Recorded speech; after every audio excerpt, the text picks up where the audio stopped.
citoyens, citoyennes du royaume des cieux, la famille royale, tous les amis de TV du royaume des cieux, bonjour, bonsoir, que la paix de notre Dieu le Père et la grâce de notre Seigneur Jésus-Christ soient avec vous.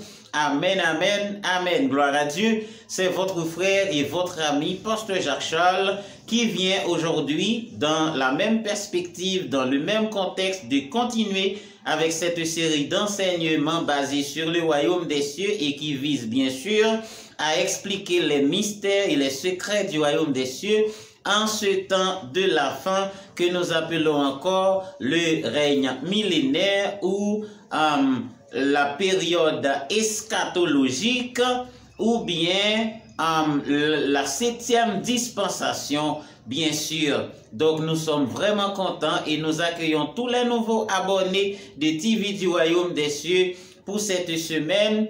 Et nous vous disons merci de nous rejoindre. Nous sommes d'ores et déjà une famille. Pas n'importe quelle famille, mais la grande famille, la famille de Dieu, la famille du royaume des cieux. Espérant que nous allons travailler ensemble pour porter l'évangile du royaume des cieux à son point le plus haut, comme il est écrit dans l'édit au Matthieu chapitre 24. Cette bonne nouvelle du royaume des cieux doit être prêchée dans le monde entier pour servir de témoignage à toutes les nations et c'est alors que viendra la fin. Aujourd'hui, puisque c'est le nouvel an, donc maintenant c'est un jalon important dans la vie de tout et chacun. Donc je ne sais pas vraiment comment ça s'est passé pour vous pendant l'année 2022, mais ce que nous pouvons dire, c'est que nous pouvons crier Ebenezer, Ebenezer, jusqu'ici, l'Éternel nous a secourus. Donc nous sommes en pleine forme, nous sommes en santé, nous sommes vivants, et puisqu'il y a la vie en nous, nous devons louer Dieu, nous devons l'exalter, nous devons le remercier pour ce nouvel an. Savez-vous qu'il y a plein de gens qui ont perdu leur vie pendant cette année, pendant l'année antérieure? Mais si vous êtes encore là, si vous êtes vivant, mais c'est pour dire merci à Dieu. C'est pour continuer à vivre la vie de Dieu. Et c'est pour contempler la grandeur et la gloire de Dieu. Donc mes frères et sœurs, mes amis dans les Seigneurs, d'ores et déjà je vous souhaite une bonne année sous la grâce de Dieu, sous la protection de Dieu, sous la puissante main de Dieu. Amen. Gloire à Jésus, gloire à Dieu. Et entre-temps, je vais partager une chanson avec vous. C'est l'une de mes compositions que je partage avec vous et je profite de l'occasion parce que c'est une musique que le Seigneur m'a donnée il y a quelques années et cela est chanté à la maison, à la tombée de la nuit, à l'arrivée du jour, au petit matin. Je chante toujours pour glorifier le nom de notre Dieu. Et aujourd'hui, c'est ce que je vais faire. Je vais partager cette chanson avec vous pour exalter le beau nom de Jésus-Christ, pour exalter notre Dieu, pour lui dire merci et pour manifester ma gratitude et mes reconnaissances pour ce qu'il a fait de moi, pour ce qu'il a fait dans ma vie et pour ce qu'il a fait dans ma famille. Oh, alléluia, j'ai dit gloire à Dieu. Bonne audition. Je ne vais pas vraiment chanter en français parce que la chanson est en créole, mais vous allez comprendre le son de la musique, le ton de la voix, vous allez tout comprendre, mes frères et sœurs. Que Dieu daigne vous bénir d'ores et déjà et bonne écoute. Amen. Gloire à Jésus. Mais je vais chanter en créole. Donc, le titre, c'est Reconnaissance. Reconnaissance, donc c'est gratitude. Donc, c'est une chanson en signe de gratitude et de reconnaissance à mon Dieu, à mon Seigneur et mon Roi pour ce qu'il a fait pour moi. Amen. Merci Seigneur.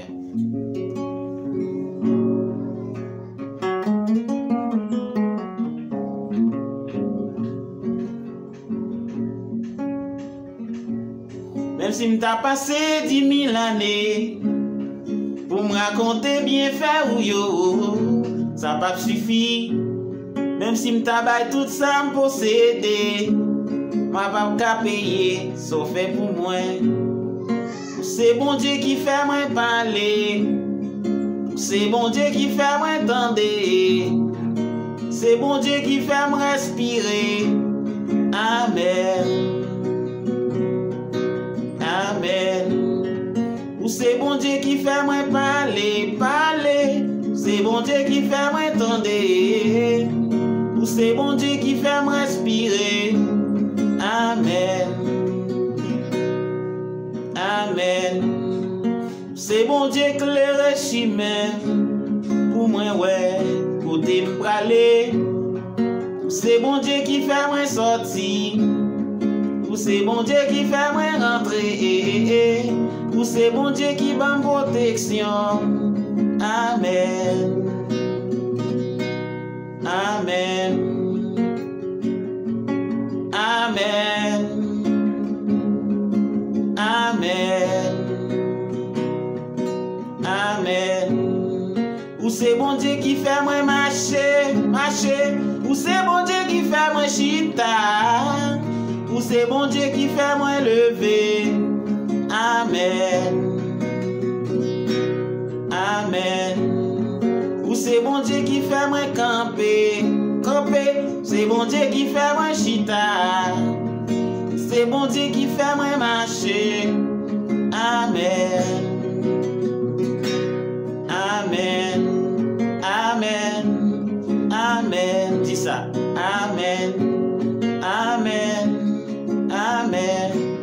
Amen. Ou c'est bon Dieu éclaire chemin pour moi, ouais, pour te m'praler. Ou c'est bon Dieu qui fait moi sortir. Ou c'est bon Dieu qui fait moi rentrer. Ou c'est bon Dieu qui va me protection. Amen. Amen. Amen. Amen. Amen. Amen. Ou c'est bon Dieu qui fait moi sortir. Ou c'est bon Dieu qui fait moi rentrer. Ou c'est bon Dieu qui va me protection. Amen. Amen. Alors, c'est pour me dire que c'est bon Dieu qui baille la vie. C'est bon Dieu sous sortie ou rentrer. C'est Dieu, ce que je veux dire, c'est Dieu qui vous permet de sortir et de rentrer chez vous. C'est Dieu qui est la respiration. C'est Dieu qui est le mouvement. C'est par Dieu que vous pouvez bouger. C'est Dieu qui peut tout faire. Donc il faut dire Amen. Gloire à Jésus. Gloire à Dieu. Et nous allons tout droit devant nous vers la parole de Dieu que nous trouvons dans Habakkuk, le chapitre 2, et on va lire les versets 1 et jusqu'au verset 2. Habakkuk, chapitre 2, le verset 1 et 2. J'étais à mon poste et je me tenais sur la tour. Je veillais pour voir ce que l'Éternel me dirait et ce que je répliquerai après ma plainte. L'Éternel m'adressa la parole et il dit: écris la prophétie, grave-la sur des tables afin qu'on la lise couramment. Alors, mes frères et sœurs, ce passage que nous trouvons dans Habakkuk chapitre 2, qui nous dit qu'il faut écrire la prophétie et en plus, il faut la graver sur des tables de pierre. Mais le texte nous dit que afin qu'on la lise couramment. Mais ce qu'on, qui est le pronom indéfini, n'a pas tout expliqué. Et c'est pourquoi quelquefois nous avons pu trouver un petit problème avec la traduction française de la Bible. On a dit on, mais ce on-là, on ne nous a pas dit qui. Pour mieux comprendre ce contexte, il faut voir la traduction grecque, qui est le mot kyrix. Le mot kyrix qui traduit en anglais par herald, cela signifie messager ou bien annonciateur. Alors dans un royaume, il y a quelqu'un qui parle au nom du roi. Donc c'est le messager du roi. Le texte nous dit, lorsque nous avons une prophétie, nous devons la graver sur une table de pierre et l'a déposé, et ainsi le messager, l'annonciateur, celui qui doit parler au nom du roi, va en prendre compte et il va apporter notre doléance au roi des rois, au Seigneur des seigneurs. Est-ce qu'il vous arrive quelquefois à la fin de l'année de dresser un petit bilan de votre vie, un petit bilan de vos progrès pendant l'année?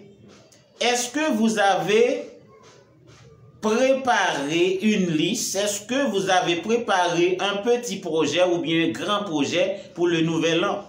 Est-ce que vous l'avez fait? Alors, mes frères et sœurs, vous savez que Dieu agit tantôt d'une façon, tantôt d'une autre. C'est-à-dire, Dieu n'utilise pas toujours la même méthode pour faire la même chose. Dieu fait une chose tantôt de cette manière, tantôt de l'autre. Et c'est pourquoi il veut aussi que nous soyons, bien entendu, comme des fils de notre Père, c'est-à-dire des fils dignes de notre Père. Dans Genèse chapitre 1, le verset 26, la parole de Dieu nous dit, Dieu dit, faisons l'homme à notre image selon notre ressemblance et qu'il domine sur les poissons de la mer, les oiseaux du ciel et sur tous les bétails. Ce verset est tellement important de la Bible parce que c'est le point de rencontre entre l'homme et Dieu, parce que Dieu, l'homme n'existait pas avant. C'est dans ce verset même que Dieu a pris la décision de créer l'homme, que l'homme allait voir le jour, que l'homme allait prendre naissance. C'est dans ce verset, c'est-à-dire la rencontre avec Dieu se trouve dans ce verset. Et c'est un verset que tous les chrétiens, pas seulement les chrétiens, même tous les êtres humains devraient connaître ce verset. C'est l'origine de l'homme. C'est le verset qui explique la relation ou bien le début de la vie de l'homme, le contact de Dieu avec l'homme. Donc maintenant, c'est tellement important. Dieu créa l'homme à son image et à sa ressemblance. Vous savez ce que cela veut dire, être créé à l'image de Dieu, sans parler de sa ressemblance. Si nous considérons le dicton qui dit une image vaut 1000 mots, c'est-à-dire, puisque nous sommes créés à l'image de Dieu, nous sommes 1000 expressions de Dieu. C'est-à-dire, Dieu se manifeste en nous. C'est-à-dire, de 1000 façons, dans ce contexte que nous sommes en train de vous expliquer.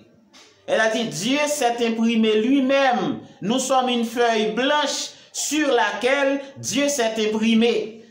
Et lorsque vous me regardez, vous voyez Dieu.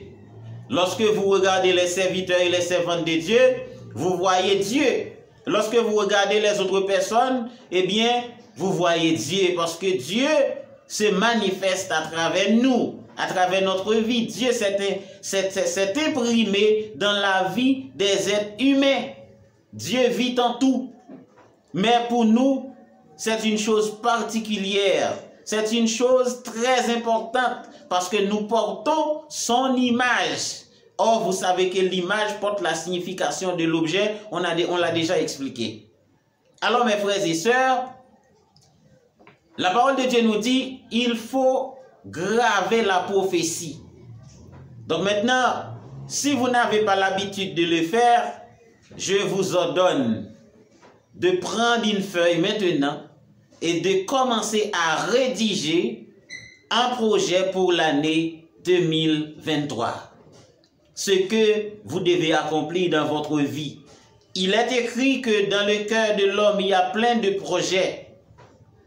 Mais c'est le dessein de l'Éternel qui accomplit. Certes, mais vous devez avoir un projet. Quel est votre projet pour l'année 2023? Si vous avez raté l'occasion en 2022, parce que passer d'une année à une autre, ça c'est quelque chose, je pourrais dire que c'est une grâce. Donc, c'est un avantage, c'est un profit. Beaucoup sont péris, beaucoup sont tombés en route. Non, beaucoup sont en défaillance. Il y a plein de gens qui sont morts. qui n'ont pas vu le nouvel an. Donc, mais quant à vous, vous avez la vie, vous êtes encore en vie, c'est-à-dire vous êtes victorieux, vous êtes plus que vainqueur. Donc, puisque vous êtes encore vivant et en bonne santé, il faut glorifier Dieu et il faut avoir un projet. Il faut avoir un projet. Prenez une feuille de papier et commencez à écrire.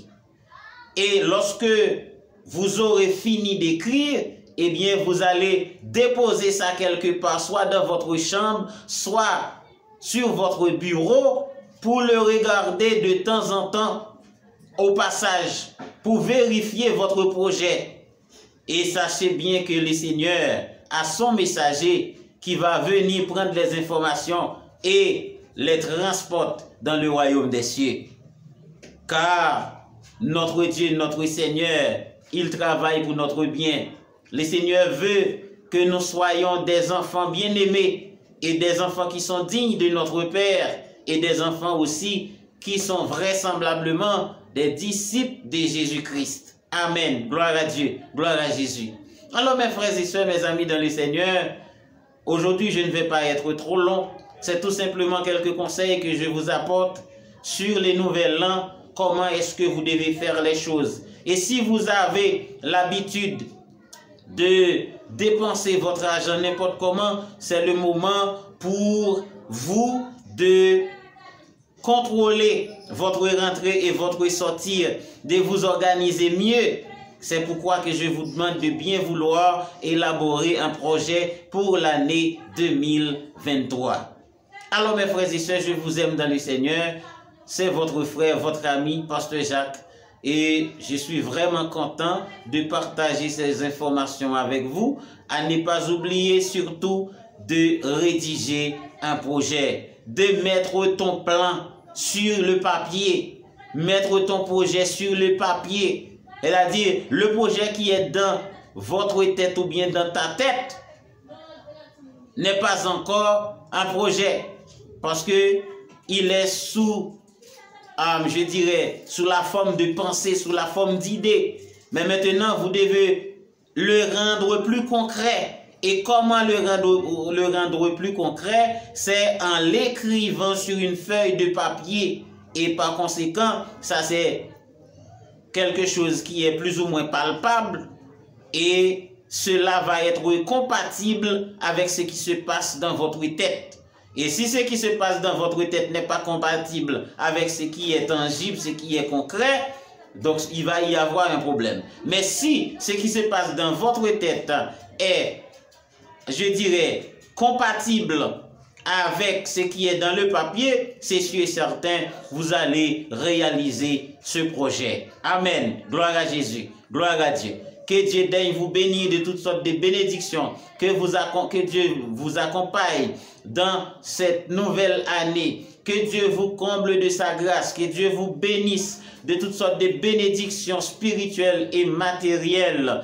Que Dieu accompagne votre ministère, votre famille. Et encore une fois, je le répète, si vous n'avez pas encore confessé Jésus-Christ de votre bouche, si vous n'avez pas encore cru dans votre cœur que Dieu l'a ressuscité des morts, c'est le moment ou jamais qu'il faut le faire. Alors, mes frères et sœurs, mes amis dans le Seigneur, 2023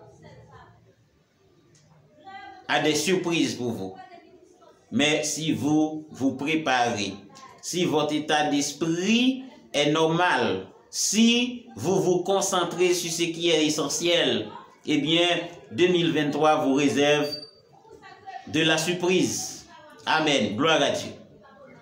Donc, maintenant, je vous dis au revoir et à tout de suite parce qu'on a beaucoup de choses à partager avec vous pour la gloire de Dieu, pour l'élargissement du royaume des cieux, pour l'agrandissement du royaume. Alléluia, gloire à Jésus. Je vous dis shalom, shalom et shalom. À ne pas oublier de vous abonner à notre chaîne, de nous laisser un commentaire et d'apprécier notre page. Amen, gloire à Jésus. Amen.